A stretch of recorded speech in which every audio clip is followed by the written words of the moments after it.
Okay, before we go on, we gotta have a shot of ketone IQ. So let me see if I can get this thing open. There we go. Let me see my strength, Scott. Oh, there it is. Came right off. Okay, let's dink it. That's not a thing. Dink it and sink it. It's not a thing. Oh, I have the peach flavor. The peach flavor goes down smooth. Original's where I like. I'm an OG. You're an OG. Okay, I like the original. Hit it. All right. Hey, welcome to another edition of Trail Runner Nation. My name is Don Freeman.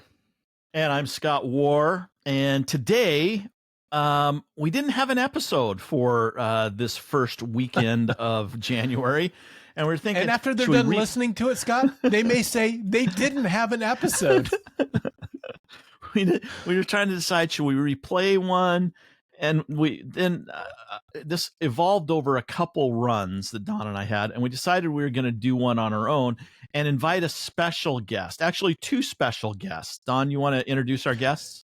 Yeah, and I think that, maybe we should have had 3 runs on this, Scott, or had a longer single run so we could really formulate this idea. But here's what we have after a couple short runs, which is we don't have a guest, but we'll invite, because we kind of need a guest. Who wants to just listen to you and I? No one wants to listen to us now. So we thought we need a guest, and it's the format. So we chose ChatGPT as our guest, right? Everybody talks about AI now, but this is fun because we said to ChatGPT, what are 10 things, essential things every trail runner should know? Now, in our true preparation style, we've read like a couple of them and said, you know what, that looks pretty good. And we read the list, and there are 10, so let's do a top 10 list. And then we thought, well, now we do need a guest. So who's on the podcast anyway that doesn't have an option of showing up? And that's our editor, Ryan. And so he's on board. He's going to participate, and he's going to be the voice of ChatGPT. Like Siri has a voice, ChatGPT has a voice, and it sounds a lot like Ryan. So, Ryan, thank you for joining Trail Runner Nation as an official contributor today. Thank you for having me. I am honored. And what he didn't tell you is the format of this. So we did ask ChatGPT, what are the 10 most essential skills or knowledge that you need to be a trail runner? And we looked at the list and we went, some of this is crap. And so the theme of this show, as you can see from the title, is brilliant or bullshit. Yeah, brilliant or bullshit. And we have to take a side. Yeah, we have to take a side. We have to go strong. I'm not going to say BS. We're actually gonna profane. So if you have sensitive ears or if you have young ones listening, this is an explicit episode. We're going to say bullshit. Are you actually going to put it as an E? Hey, what? Are you going to make this an E in an explicit episode? Maybe I will. I don't know if that's possible. Hey, before we start, I do have to say, for many episodes, we've been talking about the paraphrase or the nomenclature. 1 is greater than 0. The greater than sign that you learned in elementary school. And I kind of jokingly say, one day I want to get a T-shirt. We should make T-shirts for Trail Runner Nation that say 1 is greater than 0. And if you don't know what that means, you need to go back and listen to some of the episodes. But it's kind of a philosophy to get us out there and run. Well, for Christmas, my brother and sister-in-law, what? So 1 mile is better than no miles. Get out there and run some. So that's or 1 is greater than 0. Or 1 walk down to the end of the block and back is better than sitting on the couch. Or 1 more repeat. Okay, go ahead. Right. So anyway, they made that horse is shirt. dead. You have to see the shirt if you go to our YouTube channel and you can check this out. But this is the shirt that my brother and sister-in-law sent me for Christmas. So there's 1 shirt. 1 is greater than none. Very 1 nice. is greater than no shirt. Exactly. That was a brilliant observation, Don. Well, you loaded me up, but there's plenty more great observations that lie ahead of us, Scott. Let's kick this thing off in true Trail Runner Nation style. Ryan? All Make right. this happen. So the first topic. You guys. I read your list, and it wasn't controversial enough. So I have some new ones. Love it. Some ones that are gonna definitely earn the title of bullshit, probably. Oh, All good. right, number Ryan, one. can you just increase your volume? 1 is greater than none. Bring it up just a bit for the hard of hearing, which was me. Hello. Perfect. All right, Awesome. let's roll. Number one, run through mud. Do not avoid it. That's a great one. You know, first Wait, observation. I need to shut Scott. up. We need to let him finish. Go ahead, Ryan. Finish. Many runners instinctively try to dodge mud puddles or wet spots, but embracing the mess can be beneficial. Running through mud helps build strength, improves your balance, and even increases your mental toughness. It's also more fun and will likely teach you how to handle challenging conditions. That's BS. What? Mud is not fun. Part of this is Ryan has not yet become a trail runner. We know that it's in his future, but he's going to guess to see if it's brilliant or bullshit. And then Don and I are going to give our opinions. Whether our opinions are right, no one knows. So, what do you think, Don? Well, I'm going to say we had a run this morning, and there was a couple of folks that were avoiding every mud puddle possible and running around them. Me. And at the end, we all had wet feet. So why take the chance of trying to dodge puddles and catch a rock and try to stay on top of it? Just go through it. Man up.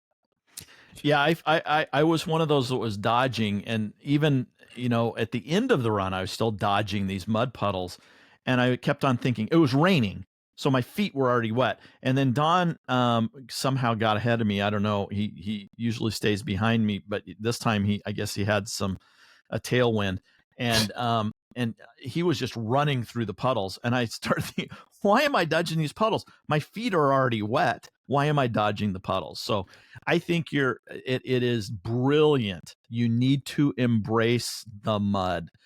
I think it's a brilliant philosophy to have. Eventually, your feet are going to get wet. So why tiptoe around and take a chance of falling and tripping and spraining an ankle? Just go through the mud.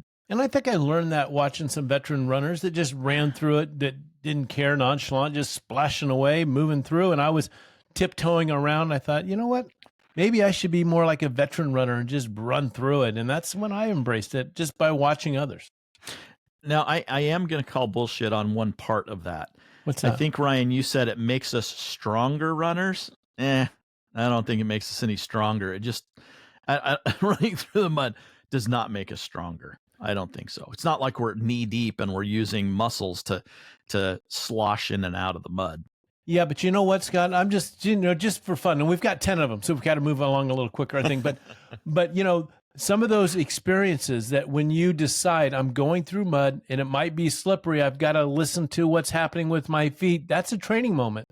So that when you step and slide, that you learn how to ride that and say, okay, that goes this way, and I go here, and just kind of move on down the trail. I do remember running with a good friend of ours, Rick Nelson, who has just got out on the muddy trail stuff, steep down, clay type mud. And I was up front on that one. And he says, how in the heck are you just stepping and sliding and not panicking? And that was just because, a little bit of practice and watching others do it in front of me, thinking, oh, that's how it's done. And now he runs like that. So my advantage is lost. And he's very talented and steps and slides, no problem. But I think it's a good training model. It builds proprioception, definitely. You got to be paying attention to what's there, and in the mud you may step and slide, and so you need to pay attention.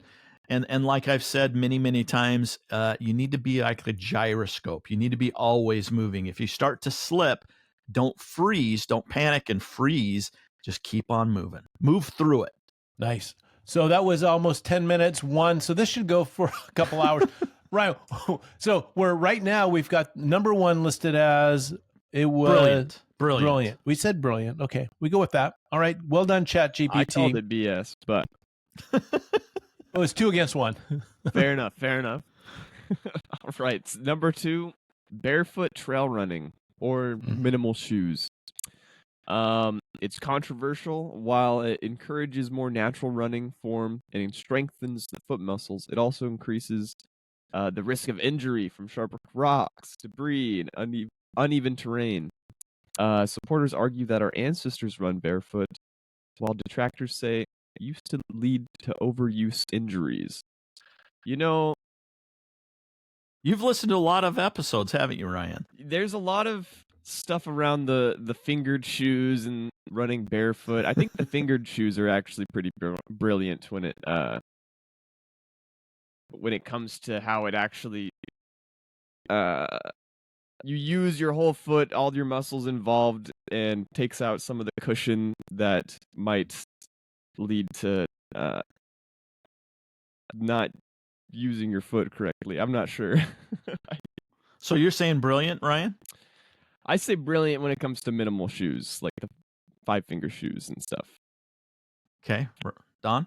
Wait, well, you go ahead, Scott. I already have my position well established. Go ahead and. I'm gonna say brilliant with an asterisk. I think that they're a great training tool. So if I was to have one pair of shoes, one pair of running shoes, I would not use a minimalist shoe. For me, and I know everyone's different. I would use more of a regular type shoe. But if I had a choice to have a couple pair or maybe a few pair of shoes, absolutely have a minimal pair of shoes. It's good for training. It's good to learn how to feel the trail. It's good to learn proprioception and balance and strengthen your feet. But I would never start a 50K race in a pair of minimalist shoes for me. And I'm going to take the position and say, like a lot of good lies, they're interwoven with some truth. And so I think this one is brilliant bullshit. I think it's a slash. You said asterisk, but I chose the slash. Okay. And that's because, yeah, we were born to not have shoes on, but we started walking at 1.5 on our bare feet. And so when a 30-year-old decides, well, my ancestors were barefooted, certainly I can be, but you didn't start at 1.5. You started at 30, at full weight, and your feet are tender. Go ahead, Scott. I was going to say one of the sponsors of this episode is Paluva, which are some shoes that are the 5-toed shoes. And one of the things that I have really discovered by wearing these around is you can buy a pair of shoes that has an open toe box, so it allows your foot and your toes to spread out. But I find that with these Paluvas, because you have to put your toes in each of its little pockets, it automatically spreads your toes. And I think it trains your foot to spread out versus, putting your shoe in an open toed shoe box, toe box. Maybe your toes still stay pretty close together. And I've really enjoyed wearing the Paluvas around, doing some hikes, and doing a lot of walking in them. It's really helped my foot spread my toes out, and it feels amazing. It's really, really good. So I'm gonna make an analogy here. It's like trying to play a piano with a set of mittens on instead of a set of gloves. You just can't. Your finger dexterity isn't there. You can't use your index finger to hit one note and your small finger to hit another. You only just have a mitten and you're just mashing on keys. So, running around in a pair of closed shoes with your feet all in this toe box doesn't allow the big toe to go up and the small toe to go down to get around different obstacles. I think that's why there's brilliance inside of that. I think it's crazy to say because my ancestors wore them, I can wear them. That's a recipe for disaster. You should have started a long, long time ago. Yep. So we both agree a tool, minimal shoes, or even these 5-toed shoes,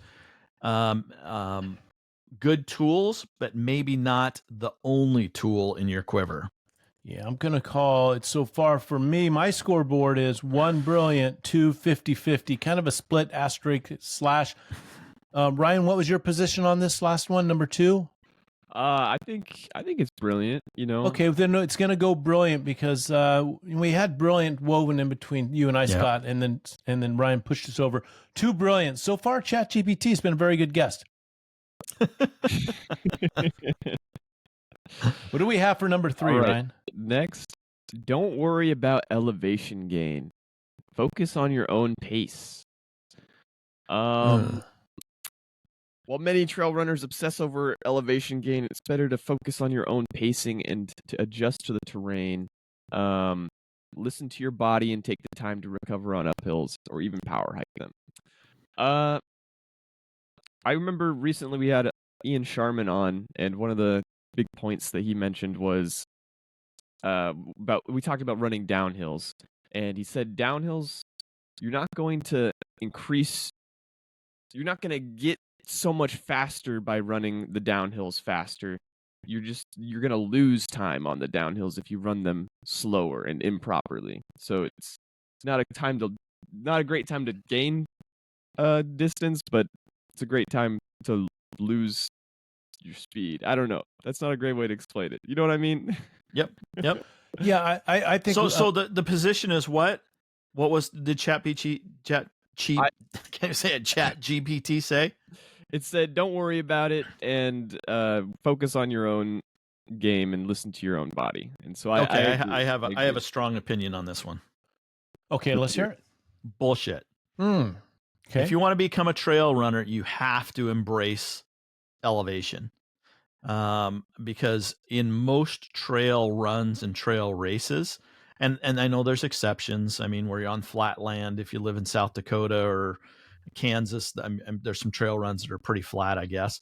But for most trails, there is elevation. And I think that that's one of the things that attracts me to trail running is the diversity of elevation. So you have to get good at hiking, power hiking up hills.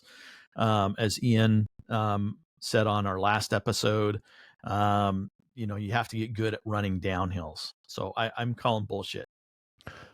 So first off, my comment goes to Ryan, who brought up a past episode with Ian that trying to break your speed going downhill can cause not only an injury, fatigue to the muscle, and ultimately slow you down for what's ahead because you tried to fight gravity. And learning to increase your skills to a point where you can take advantage of the down and not fight the down and slow the down. Trying to make your downhill the same speed as your uphill is kind of ridiculous. Improve your skill set so you can take advantage of gravity and get downhill, dance down that hill. So I think what Ian said and what Ryan commented on, brilliant. Now, what was the point? What was the question? It says don't focus. The point was don't focus on downhill. It doesn't matter. Yeah. So I think it's bullshit. You've got to focus. You've got to improve your skill set. But like all things, there's a little truth woven in. You need to embrace whatever you're doing, whether it's uphill, downhill, or just some slow rollers. You've got to listen to your body, learn to listen to it, and play to your game, play to your strengths. And so I think that as these 3 questions so far, you can find a little bit of something in each one of them. Maybe that's what makes this game fun. So where are we at with that? That was I think that goes brilliant as well. I think there was a lot of brilliance. Bullshit. That's bullshit. Okay, yeah, we all bullshit. said bullshit. All right. Yeah. So we're 1 bullshit, 2 brilliance. All right. That's pretty good. All right, number 4. Is anybody going to listen to this crap? If you made it this far, we'll send you a belt buckle. We'll give you the one is greater than none shirt. Oh, you'll have that for a while. The one Scott. person that made it. You'll have it for a while. All right, avoid hydrating too much. Focus on hydration timing. The common advice is to drink water consistently and constantly during a run, but overhydration can lead to hyponatremia. Some runners advocate for drinking only when thirsty, and they emphasize the importance of electrolyte balance. The right timing and the right amount of hydration are key, but it's not always necessary to take a sip every few minutes. I feel like there's some truth to this, but also it sounds like bullshit because you're supposed to, when you're thirsty, you're already dehydrated. You should just be preemptively drinking a bit to not even get thirsty. So But Ryan, I got to tell you, so far we're 4 in, and you sound like a veteran trail runner. You're like pulling things out of the wisdom bag or the gold nugget stash that Scott has. So I think So good comment. what was the statement so I can form an opinion? avoid hydrating too much. Focus on hydration timing. So like it's better to be more um strategic with when you drink water rather than just constantly drinking water, I guess. Okay. Go ahead, You Scott. go first, Don. Nope, I you're think first. you need, I think we learn to listen to the body. I think that learning to listen. I think that here's my answer. We need to redefine what thirsty feels like, because if we listen close enough, I think plenty of clues have been dropped to us from our body that says, to Brian's point, timing. Now's the time to drink. Now's the time to drink. We should never get dehydrated, never get thirsty if we're listening to the early clues, but we just need to learn what that sounds like. And that comes with practice. It comes with doing. It comes with bonking. It comes with becoming dehydrated and then playing the scene back and go, I think I was thirsty earlier. I should have listened to that. So like trail running, it's all about listening to the body and preemptively making corrections before you end up in chaos. So your stand is? that didn't answer that? Yeah, your stand is brilliant, is what you're saying. I think it's brilliant. I think we need to redefine what thirsty feels like. Yeah, I say it's brilliant also. And I refer to an episode that we did years ago called, we talked about Tim Noakes's book, Waterlogged, the Serious Problem of Overhydration in Endurance Sports. Maybe we need to revisit that book, Don, and do another episode on it, because it was years ago that we did that. And Dr. Tim Noakes, an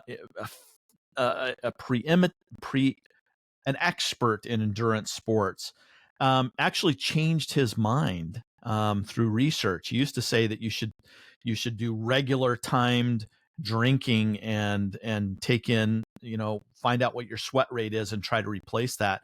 And then he came back and he said, no, you probably just need to drink to thirst. If your body is telling you you're thirsty, then you need to drink. And to Don's point, we need to be more in tune with our body to know what that feels like to feel thirsty.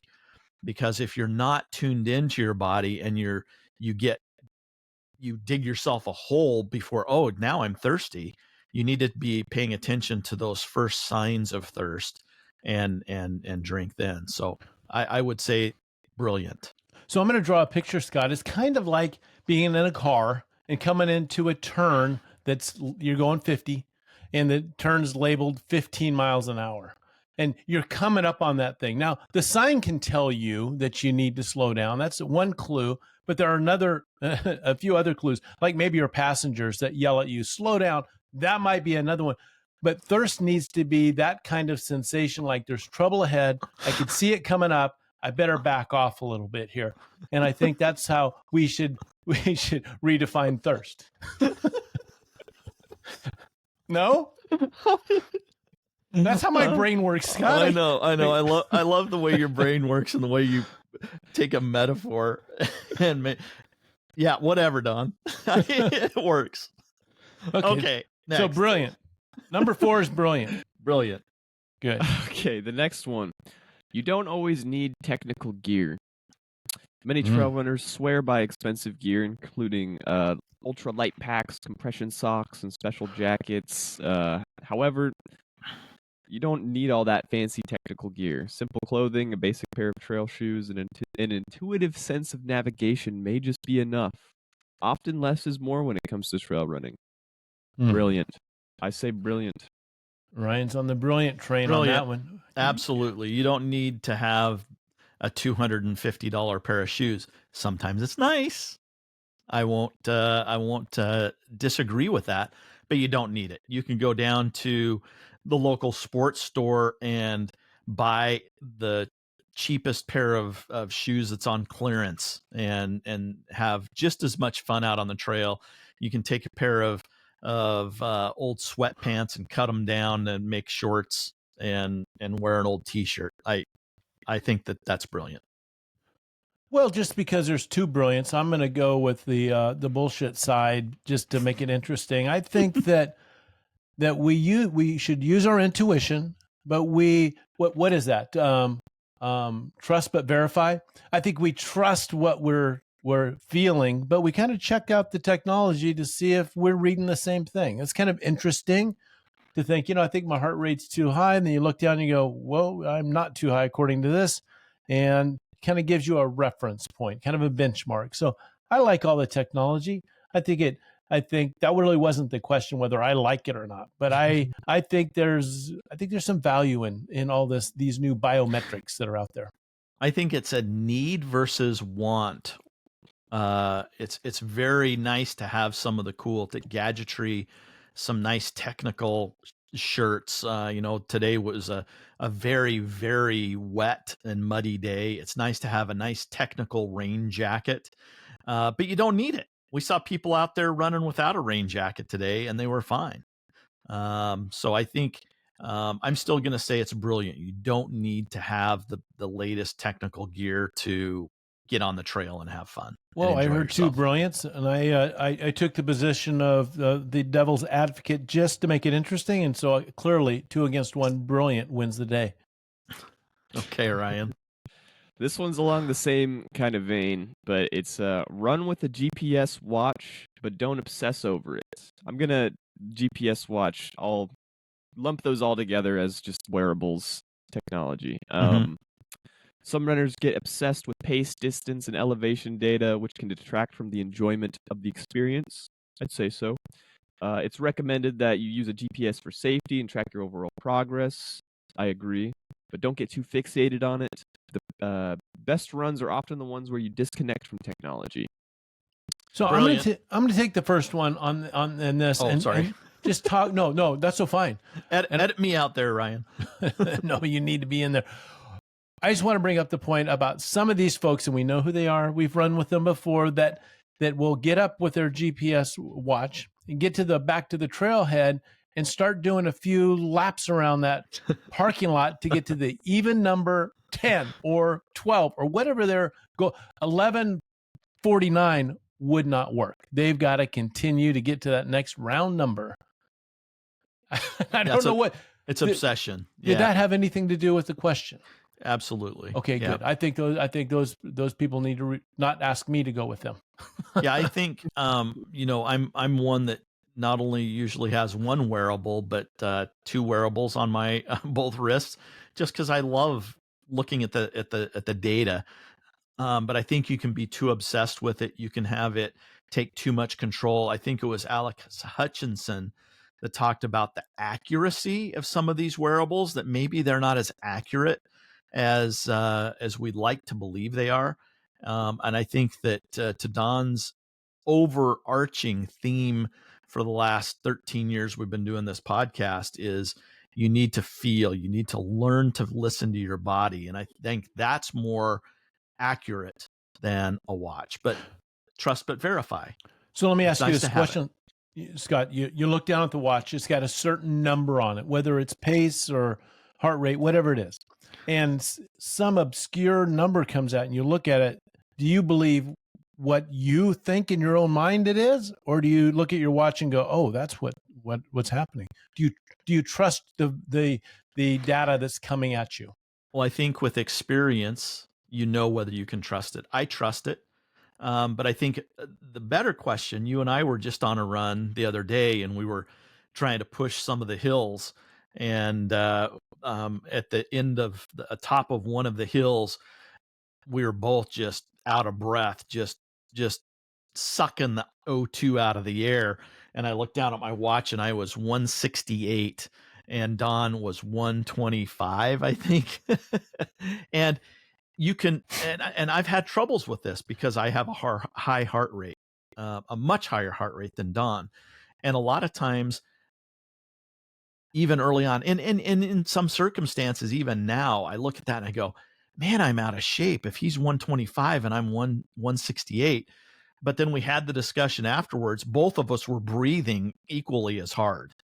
So it's just a physiological difference between Don and myself that, if you're trying to compare yourself with each other using these metrics, that's probably not a good idea. And to trust them, it's probably better for if I wouldn't have looked at my watch to see the 168, although I could have intuitively told you when we got to the top of the hill and before I looked at it, I could have told you what my heart rate was, but that just comes with experience.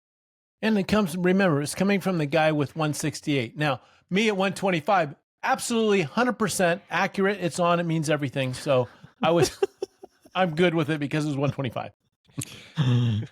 Bite me. Yeah. We were just recently at Disneyland, and throughout the day, everyone would compare on their watch how many steps we had and stuff. And oh, yeah. they, kind of correlated, but were within a threshold of like a mile of one another. And so it's not always super accurate and whatnot. And then recently we had on the podcast the two ladies from Your Diet Sucks, that podcast. Yeah. We had Zoe and Yeah. Kylie, and they talked about how those metrics and stuff on the watch and like stuff like BMI, they're all not crafted with like athletics completely in mind. There's a business behind it for you to look at your BMI and go, oh, I'm not at this certain threshold. And then we learned that BMI was created by like an insurance person for figuring out that stuff. It's like there's no actual physical science behind this number that you're focusing on. So yeah, they're fun to have though, aren't they? They're fun. But I think what the question, I think this was brilliant because it was saying GPS and technology wearables was not important or not as important. I would say brilliant. Don't base your worth or your fitness on a wearable. Don't obsess. Yep. The best way to test your fitness is if you were able to do the same route a little bit faster and a little bit easier than you did a month ago. That'll be the better test than looking at a wearable saying you're really fit or you're not. So brilliant.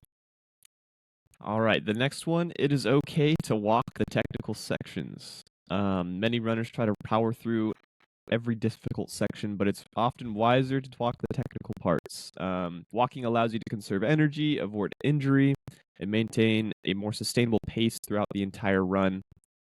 I agree. I think that's brilliant. Something that I've been realizing more and more, like with learning to play the guitar, is you don't learn to play something at the speed at which it's meant to be played, right? You slow it down. Your brain needs to realize what it's doing very slowly before you can have it become second nature, You have to slow it down, and then you can take it at a quicker pace, because then your brain is like wrapped itself around all the movements that it needs to make. So that was a very good metaphor, Ryan. And unlike the car one that Don came up with. I appreciate a good metaphor. Yours was much better. Mine had passengers in cars yelling at the driver to slow down.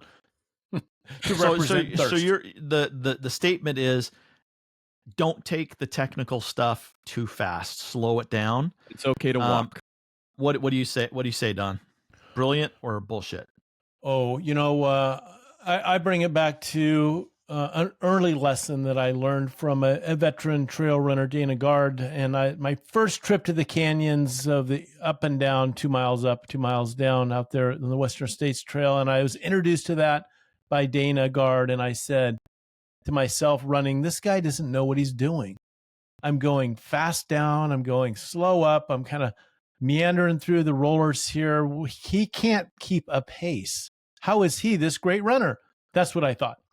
But then I learned by the end of the run, wait a minute, this guy is a brilliant runner. He's very good. And he shared with me when I said, Dana, you don't know how to pace.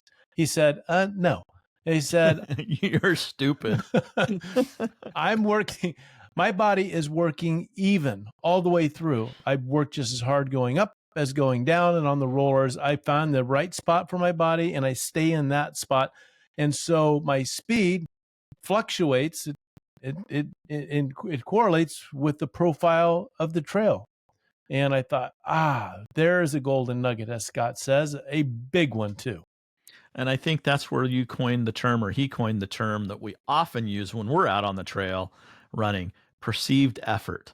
What is the perceived effort that we're doing right now? It should stay fairly constant, unless you're doing hill repeats and some threshold training. So go ahead, Don. Yeah, you're just keeping it in a range. Of course, it's going to fluctuate a little bit. You want to stay in the sweet range, right in the middle of that bell curve somewhere. Yeah, so I'm going to say brilliant, and I love Ryan's analogy because taking it easy on technical terrain is not always a constant. If you take it easy initially and you learn how to navigate and how to balance and how your proprioception on that technical terrain works by going slower, like learning that guitar lick, eventually you're going to get to the point where you can run that technical terrain and actually, bomb the trail that normally would scare the pee-pee out of you and cause injury or falls or whatever.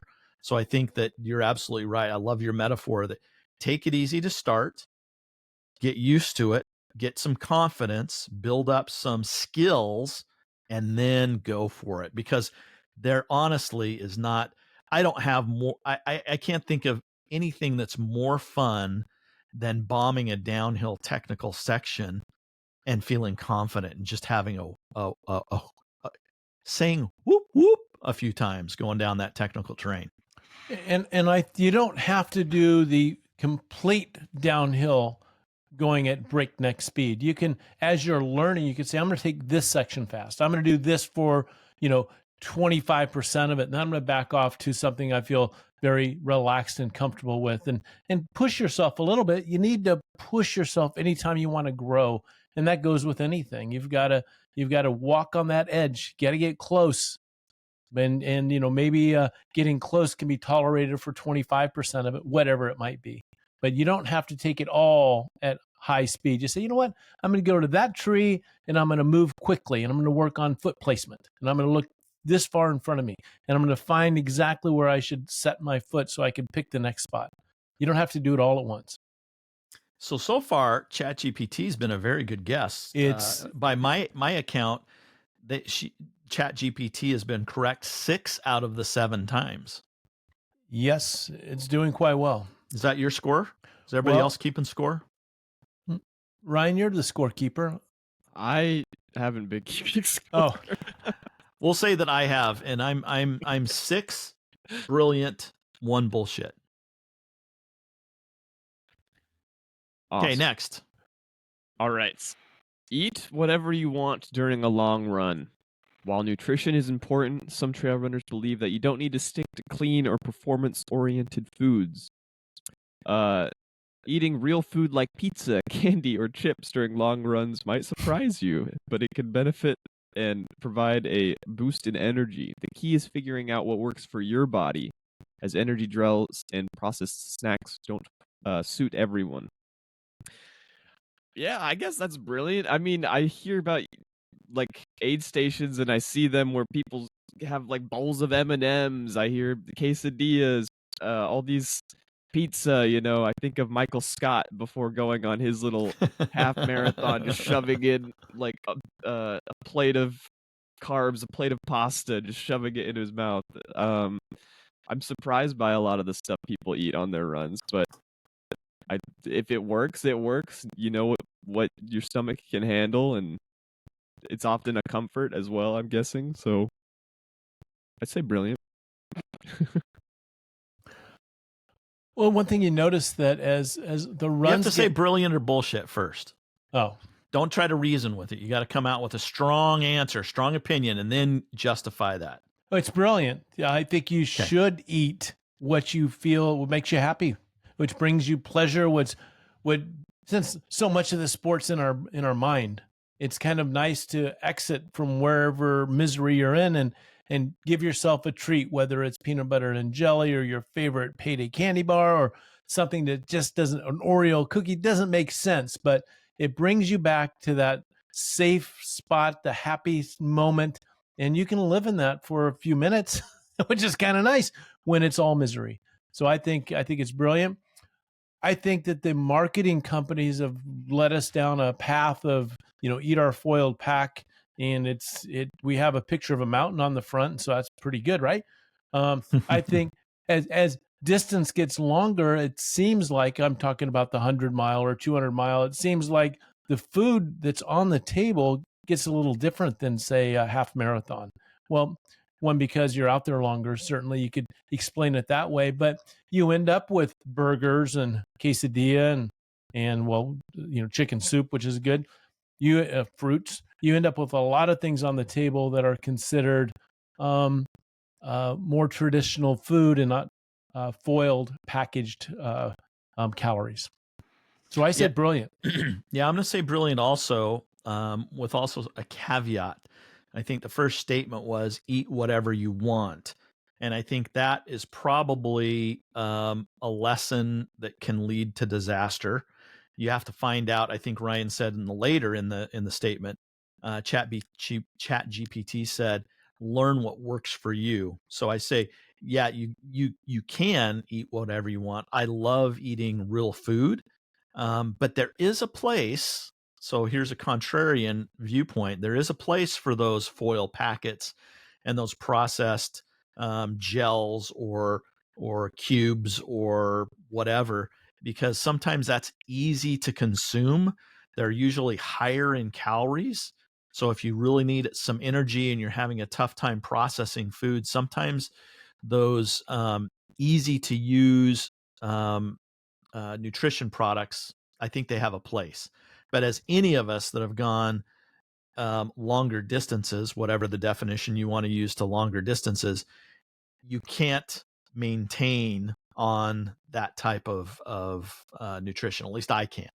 I have to have some normal stuff. Boy, there's nothing better on a 50 miler or a 100 miler than a quesadilla or a cheese sandwich and some soup. Nothing better. So I'm going to go back to that statement I made earlier. We need to redefine thirst, of when we feel or sense that thirst, so that we don't get hydrated. We learn to listen to the clues to drink early. And I'm going to use that same definition for thirst as want.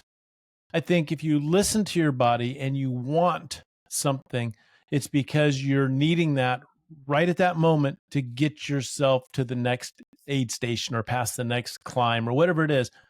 If we redefine want as learning to listen to the body, of what the body needs, then we're attracted to the table of something that we want because we need it. So I'd like to think the world is that simple.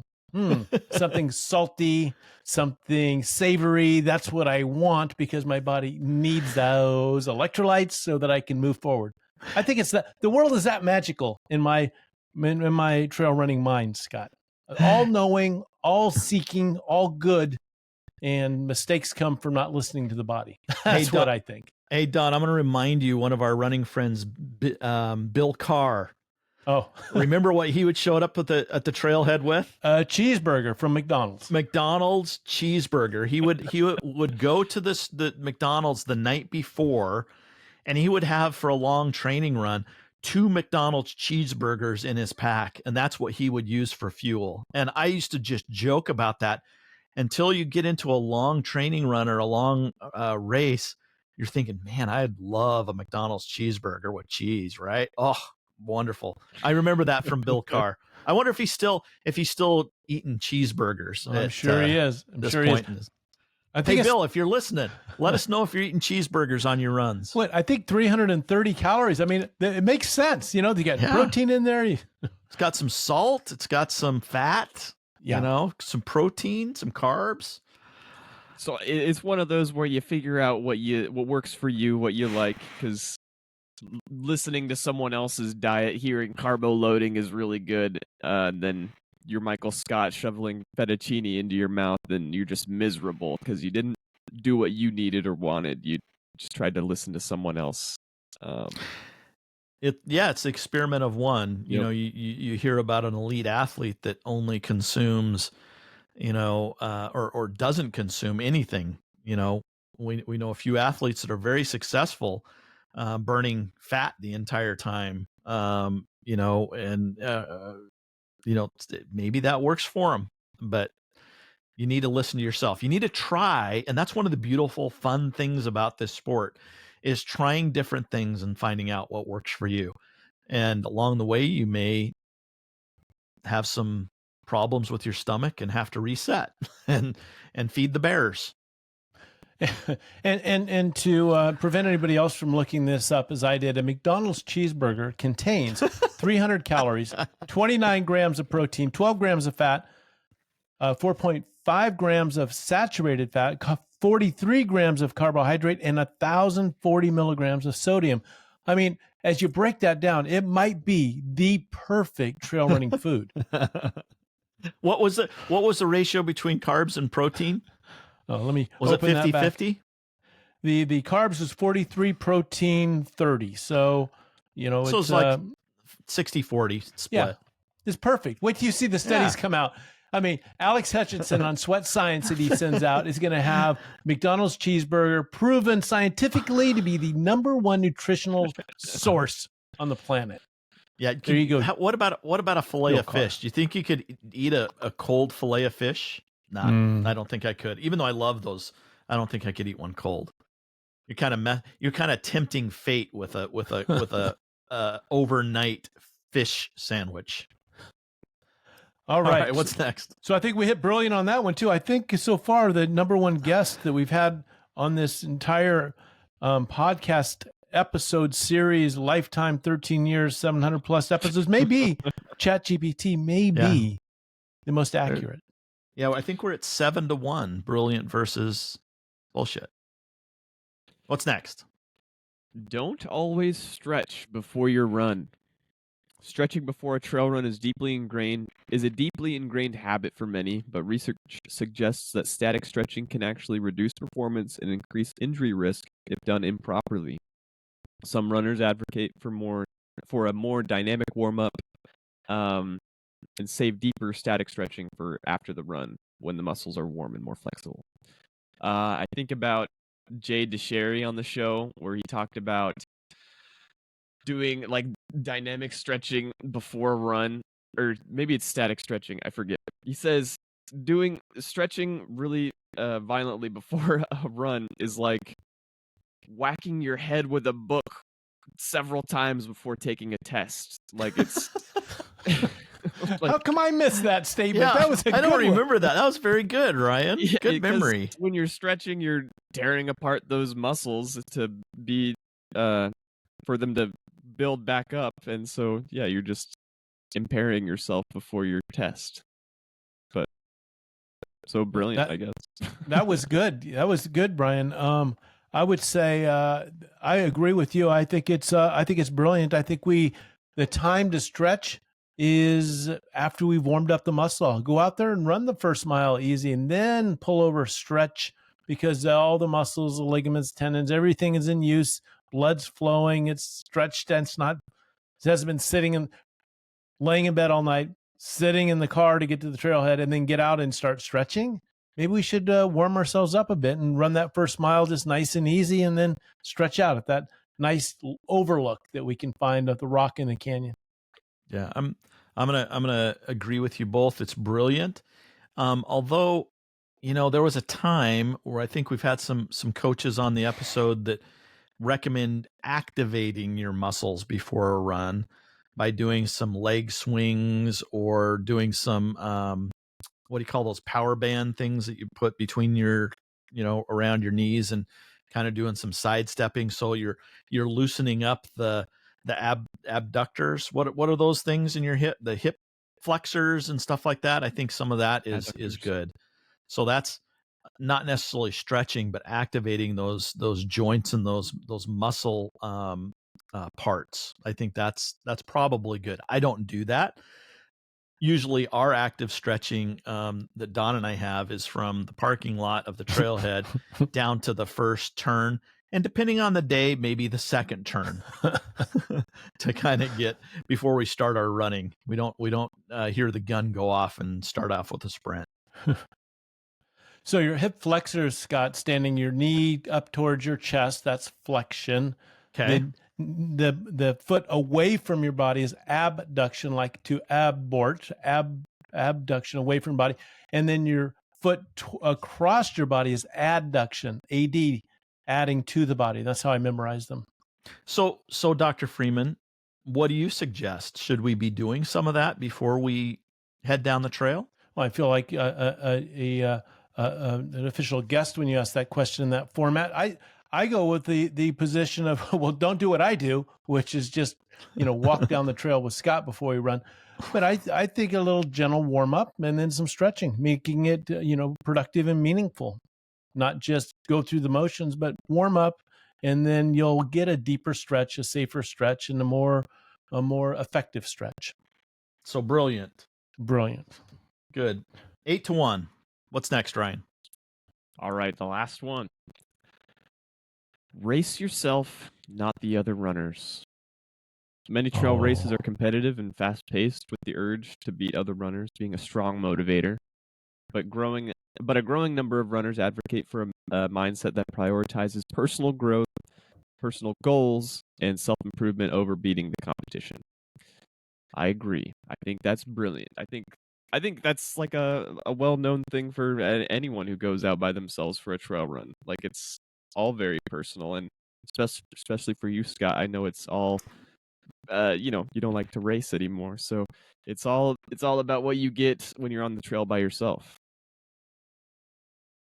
I'm gonna say brilliant, and I think that it's probably more common in trail running than it is in shorter distance paved running, like half marathons, 5Ks, 10Ks, where you're going out there and trying to beat the guy next to you or the gal next to you.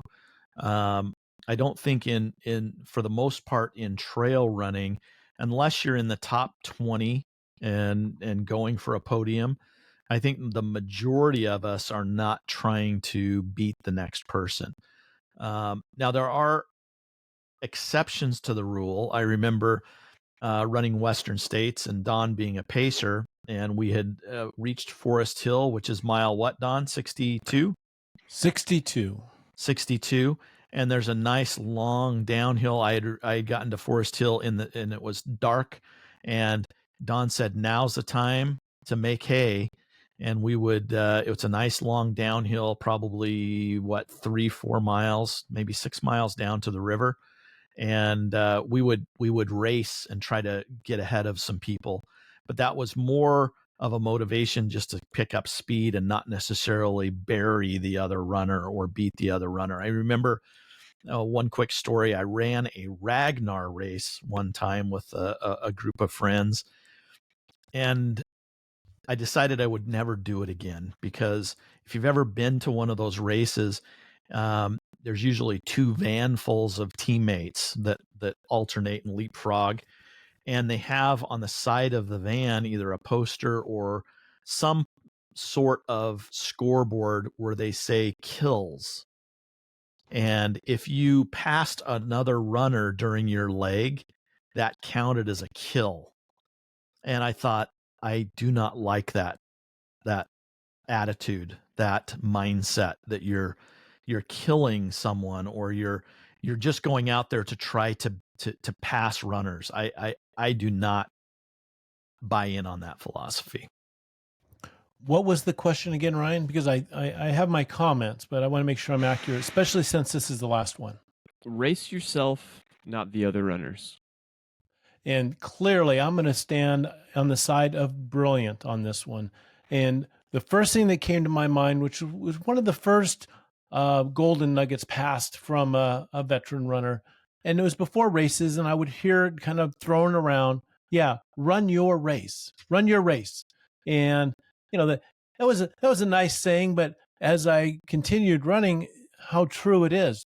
Run your race, how you're feeling that day, how you're feeling about the hill, how you're feeling about the pace on the rollers. Run your race. Don't number one, race the people to the podium. Or if you're not a podium runner, don't look around you and say, I should beat this person. Or Don't look around you and say, I really like talking to this person. I'm going to sacrifice myself just so I can talk to them a little bit longer. At some point, you need to pull back and just run your race. Catch them later. Get their phone number. Run with them next the weekend on a training run. That's totally doable. But you always have to run your race, and your race is defined at that moment, wherever you are at that moment. It's not something you can write yourself down on the bottle. And look at your pace. You need to run how you feel all the way through the race. I'm reminded, Don, one of the best 100-miler finishes that you had was with not a whole lot of training. You didn't have a pace schedule taped to your water bottle, but what you did have was the plan to stay under a certain heart rate, just to stay underneath that heart rate. And by doing that, by achieving that plan, and it didn't matter what pace you were going, but it was, what is that heart rate? And by running the race at that heart rate level, which was very conservative, you actually ended up having a phenomenal race. I think it was Rio del Lago, right?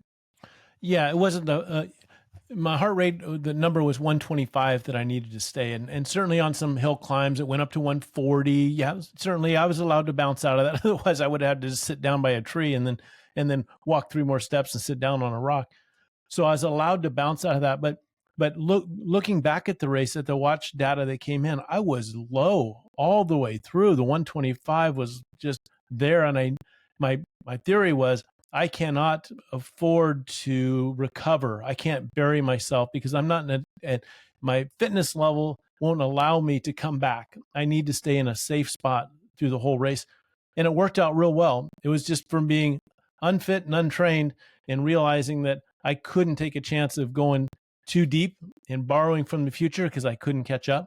So I just stayed low, and it worked out. It was a good lesson for me. Yeah.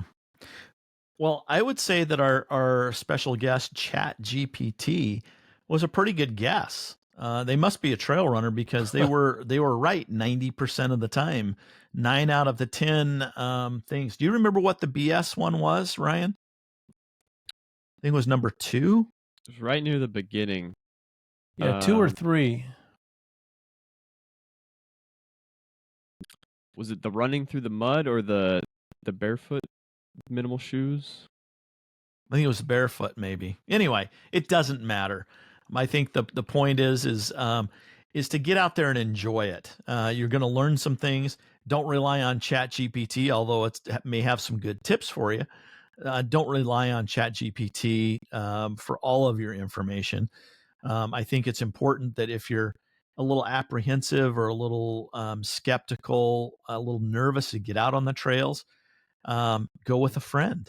They're probably better than ChatGPT. They're going to show you the right way. They're going to make sure you don't get lost and you stay safe out there. And just go out and do it because it's the new year. You should go out and try something new. Well, we appreciate ChatGPT for being the guest, and for Ryan for jumping in and really demonstrating that he does more than just edit. He listens to this. He's learning. Stuff. Yeah, there's a lot of. I think he probably scored higher than ChatGPT. So whatever you do this year, find something that challenges you. Find something that you think you'll enjoy. Put on your shoes. Find a good running friend and go out and run. Mas.